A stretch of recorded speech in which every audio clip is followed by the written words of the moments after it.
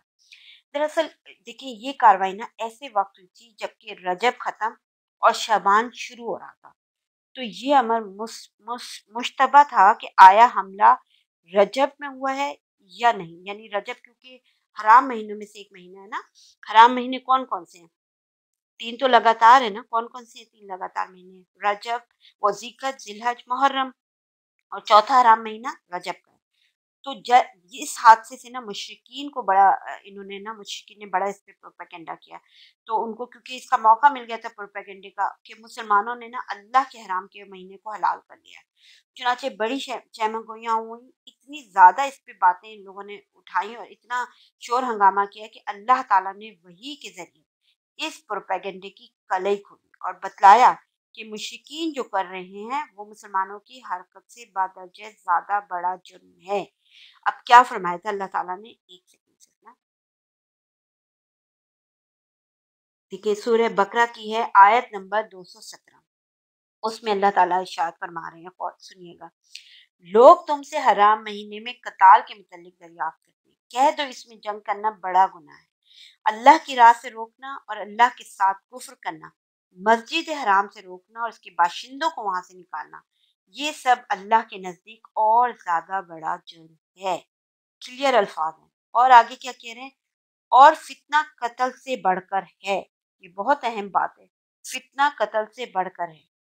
تو دیکھیں اس وحی نے صراحت کر دی یہاں پہ کہ لڑنے والے مسلمانوں کی سیرت کے بارے میں مشرکین نے جو شور برپا کر رکھا تھا نا، اس کی کوئی گنجائش نہیں، کیونکہ قریش اسلام کے خلاف لڑائی میں مسلمانوں پر ظلم و ستم لانے میں ساری حرکتیں حرمتیں پامال کر چکے ہیں نا۔ کیا جب ہجرت کرنے والے مسلمانوں کا مال چھینا گیا، پیغمبر کو قتل کرنے کا فیصلہ کیا گیا، تو یہ واقعہ شہر حرام سے باہر کہیں اور کا تھا؟ مکہ کا تھا نا۔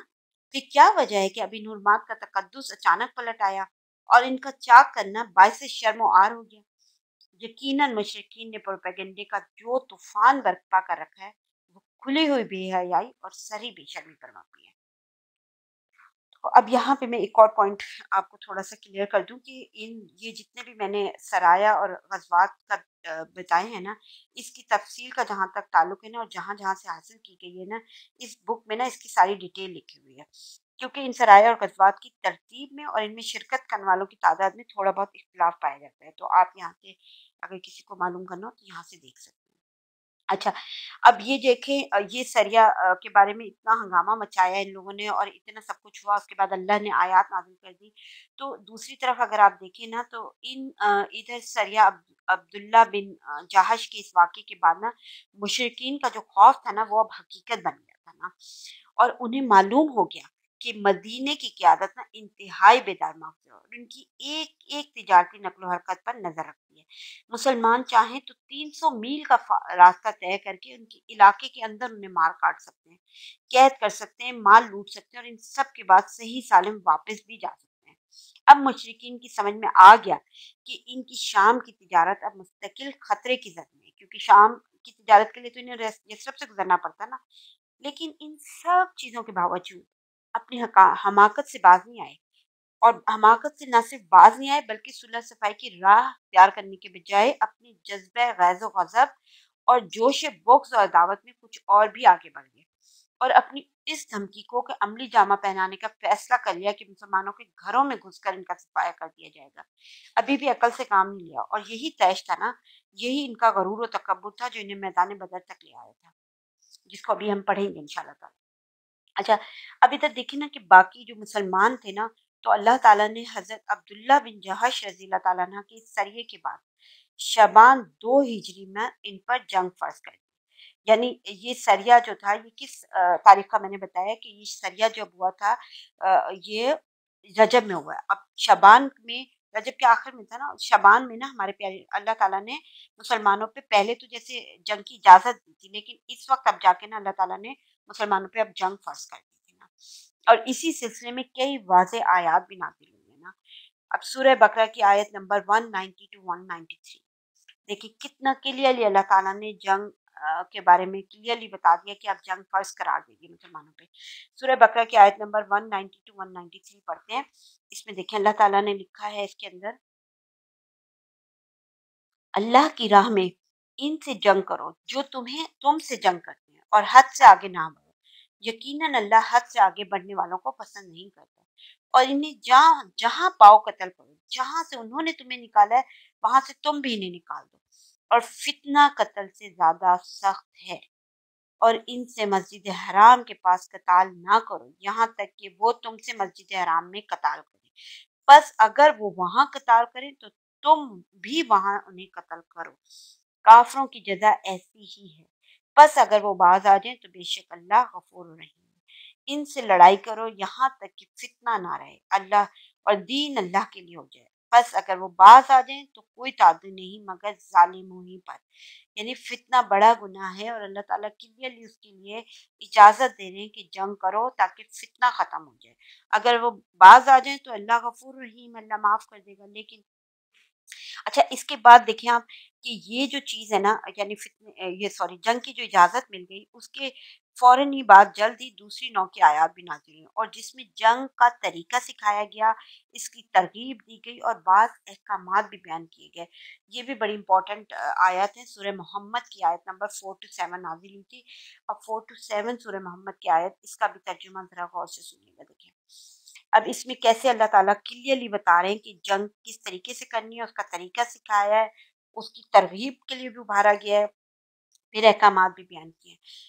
سورہ محمد آیت نمبر 4 to 7، بس جب تم لوگ کفر کرنے والوں سے ٹکراؤ تو گردنیں مارو یہاں تک کہ جب انہیں اچھی طرح کچل لو تو جکڑ کر باندھو، اس کے بعد یا تو احسان کرو یا فدیہ لو، یہاں تک کہ لڑائی اپنے ہتھیار رکھ دے۔ پورے طریقہ سکھا دیا اللہ تعالیٰ نے۔ پھر آگے کیا کہہ رہے ہیں، یہ ہے تمہارا کام، اور اگر اللہ چاہتا تو خود ہی ان سے انتقام لے لیتا، لیکن وہ چاہتا ہے کہ تم میں سے بعض کو بعض کے ذریعے آزمائے۔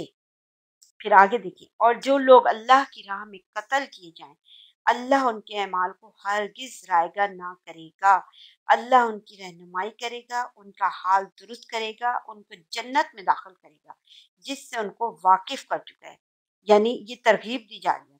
پھر آگے، اے اہل ایمان اگر تم نے اللہ کی مدد کی تو اللہ تمہاری مدد کرے گا اور تمہارے قدم ثابت رکھے گا، یعنی کھلم کھلا اللہ تعالیٰ نے پوری واضح طور پہ آیات نازل کر کے مسلمانوں کو سب کچھ بتایا۔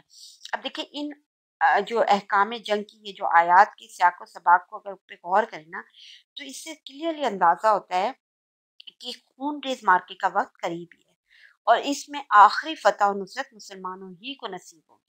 لیکن آپ اس بات پر نظر ڈالیے کہ اللہ تعالیٰ نے کس طرح مسلمانوں کو حکم دیا ہے کہ جہاں سے مشرکین نے تمہیں نکالا ہے اب تم بھی وہاں سے انہیں نکال دو، یعنی کلیئر بتا رہے ہیں اللہ تعالیٰ۔ پھر کس طرح اللہ تعالیٰ نے اس نے قیدیوں کو باندھنے، اللہ تعالیٰ نے قیدیوں کو باندھنے، مخالفین کو کچل کر سلسلہ جنگ کو خاتمے تک پہنچانے کی ہدایت دی ہے، تو جو ایک غالب اور فاتح فوج سے تعلق رکھتی ہے، یعنی کلیئر ہے یہ بات بھی۔ پھر یہ اشارہ تھا نا کہ آخری غلبہ مسلمانوں ہی کو نصیب ہوگا۔ لیکن دیکھیں یہ ساری باتیں پردوں اور اشاروں میں بتائی گئی تاکہ جو شخص جہاد فی سبیل اللہ کے لیے جتنی گرم جوشی رکھتا ہے اس کا عملی مظاہرہ بھی کر سکے نا۔ تو یہ کلیئر یہاں پہ ہو گئے نا۔ اچھا اور اس کے علاوہ ایک اور چیز دیکھیں کہ انہی دنوں یعنی شعبان 2 ہجری فروری 624 عیسوی میں نا اللہ تعالیٰ کا ایک اور حکم نازل ہوا تھا، وہ بھی بڑا اہم ہے کہ قبلہ جو ہے نا بیت المقدس کے بجائے نا خانہ کعبہ کو بنایا جائے اور نماز میں اسی طرف رخ پھیرا جائے۔